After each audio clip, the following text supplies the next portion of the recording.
Hi my lovelies. Title और thumbnail देखकर आपको पता तो चल ही गया होगा कि मैं क्या आज करने वाली हूँ। हाँ, आज मैं वीड यूज करने वाली हूँ पहली बार अपने आईब्रोज पर। थोड़ी सी डरी हुई हूँ बट थोड़ा स्केप्टिकल भी हूँ। मैं इसके साथ बता देती हूँ कि आपको क्या क्या रिक्वायर्ड होगा। पहली चीज आपको ले लेनी है पाउडर, एक सीजर लेना है और आप ले सकते हैं स्पूली। और पाउडर को अच्छी तरीके से आप अपने आईब्रोज पर लगा लें। विदाउट पाउडर के आप मत करिएगा कुछ भी। और अपने बाल को आप साइड रखें जो आपके हेयर्स हैं।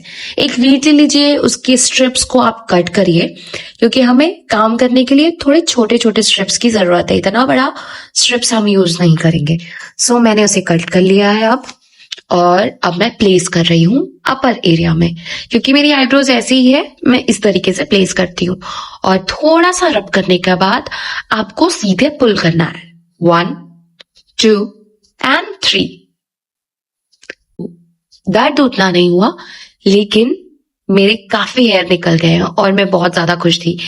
इसको करते टाइम आपको कुछ चीजों का हमेशा ध्यान रखना है, जैसे कि आप पाउडर बिल्कुल भी नहीं भूल सकते क्योंकि आपकी स्किन वहां सेंसिटिव होती है और जब आप पाउडर लगाते हैं तो पाउडर एक लेयर क्रिएट कर देता है जिससे डायरेक्टली आपकी स्किन हार्म नहीं होती है।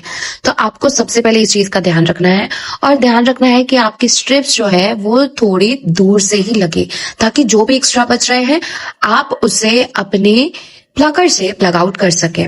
और मैं यहाँ पे आपको दिखा रही हूँ कि मेरे काफी हेयर्स अच्छी तरीके से निकल गए और मैं बहुत ज्यादा खुश हूँ। अब ऊपर का काम तो हो चुका है लेकिन मुझे अब नीचे की ज्यादा टेंशन है, इसलिए मैं सबसे पहले स्पूली से इसे सेट कर लूंगी और उसे शेप देने की कोशिश करूंगी। और फिर छोटे छोटे जो स्ट्रिप्स मैंने काटे थे उसके साथ मैं थोड़ा सा ऊपर कर लगाने की कोशिश करूंगी। मैंने यहाँ पे लगाया तो था पर वो ठीक से लग नहीं रहा था, इसलिए मैंने बाद में फिर मिरर देख के अच्छे से लगाया। यहाँ पे मैं बहुत अच्छे से लगा रही हूँ, उसे फिर से अच्छे से रब कर रही हूँ एंड देन पुल इट। आपको पता चलेगा कि ये बहुत प्यारा सा शेप दे रहा है। फिर से एक बात याद रखिएगा, आपको थोड़ा सा अलग से लगाना है ताकि आपके जो हेयर्स है वो पूरी तरीके से वहां से ना चला जाए और आपका शेप ना बिगड़ जाए। अब मैं फटाफट से सेकंड तरफ का भी कर लूंगी। इसी तरह से आपको पूरे हेयर निकालते जाना है और जेंटली रब करते हुए आप उसे पुल कर सकते हैं और बीच का भी आप इसी तरीके से निकाल सकते हैं। आपके जिस साइड हेयर ग्रोथ है उसके ऑपोजिट एरिया में आप उसे पुल करें ताकि ज्यादा से ज्यादा आपके हेयर्स निकल सके। ओके, सो अब मिरर में मैं देखकर ये फटाफट से कर लेती हूँ।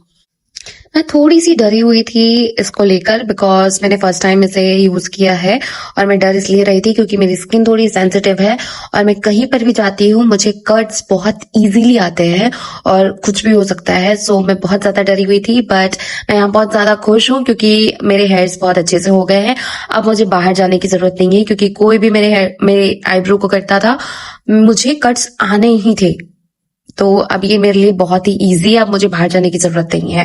मुझे कभी भी जरूरत है मैं खुद कर सकती हूँ एंड आप भी ये कर सकते हैं अपने घर पर, लेकिन पूरी तरीके से सारे इंफॉर्मेशन लेकर आप उसमें पैच टेस्ट भी करके आप कर सकते हैं। और साथ ही आप सिजर से सामने का जितना भी एक्स्ट्रा होता है वो आप कट कर सकते हैं। और हाँ, आपको ऑयल भी ले लेना है ताकि जो एक्स्ट्रा कोल्ड वैक्स है वो निकल जाए।